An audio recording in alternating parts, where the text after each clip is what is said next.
போச்சுடா. எவ்வளவு இருக்கு? 2 லட்சம். 2 லட்சமா? ஆமாண்டா. போன வருஷம் ஃப்ரிட்ஜ் வாங்க 10,000 ரூபாய் கடன் வாங்கினேன். சரி.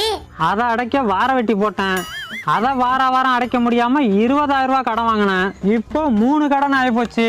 சரி 3ஐயும் மொத்தமா அடைச்சுக்கலான்னு 50,000 ரூபாய்க்கு லோனை போட்டேன். அடைச்சியா? அடைச்சேன்.